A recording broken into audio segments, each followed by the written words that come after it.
disent toutes. Cette fois-ci, nous allons monter un peu plus haut, dans le Dodane, avec mon élève Madame Kadassi, l'école Paul Langevin. Banay, ça pose question, Monsieur Boyer. Bonjour. Bonjour Marmaille. Quel âge avez-vous? Cette année, 80. Combien d'enfants avez-vous? 3 enfants, 2 filles et un garçon. Des petits-enfants, oui. Et arrière-petits-enfants. Est-ce que vous avez toujours habité à Dodane? Oui, né à Dodane, habité à Dodane jusqu'à aujourd'hui. Dans quel métier êtes-vous parti? Au départ, comme il dit, moi j'étais dans l'agriculture. Et ensuite, quand moi j'arrive à 18 ans, là, moi je passe mon permis, après moi je parti travailler comme chauffeur. Comment vous vous réchauffiez avant? Là, il n'y avait pas trop de chauffage, il faisait le manger au bois, donc la cuisine, il avait une cuisine plus ou moins séparée de la maison. Et il faisait cuire le manger au bois, donc là, les points de chauffage comme maintenant. Quelles étaient les punitions à la maison? C'était à nous dessus Grande Filao, dessus Grosselle.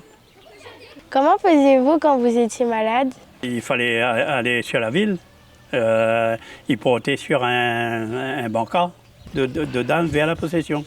Un fauteuil avec deux personnes, un devant derrière. Deux fauteuils sur les épaules. Comment était Dodane avant? C'était un quartier agricole, comme jusqu'à maintenant. Ils sont toujours un quartier agricole, mais maintenant, il n'est plus habité qu'avant. De l'eau, l'électricité, apporter chemin. Les chemins y arrivent presque dans toutes les maisons maintenant, et longtemps, ils n'y arrivaient pas. Est-ce que vous savez pourquoi Dodane s'appelle comme ça? Tout le monde a ses idées. Le piton de sucre est comme un Dodane, donc nous dans la tête, nous disons c'est par rapport au piton de sucre. Comment vous amusiez-vous avant? Avant, il y avait, comme il dit maintenant, la poussière. Il jouait dans la case d'une famille. Elle avait un harmonica ou la flûte, banjo, et il amusait en famille. Est-ce que la vie était plus chère avant?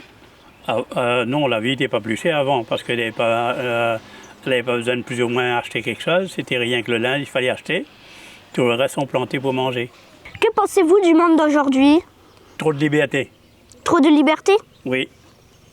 Avant, on n'était pas beaucoup libre? Enfin, comme il dit trop de liberté aujourd'hui, avant on était libre aussi, mais les parents ont appris à nous le respect depuis le départ, donc avait plus ou moins le respect envers tout le monde. Aujourd'hui, nous manque un peu de respect d'après moi.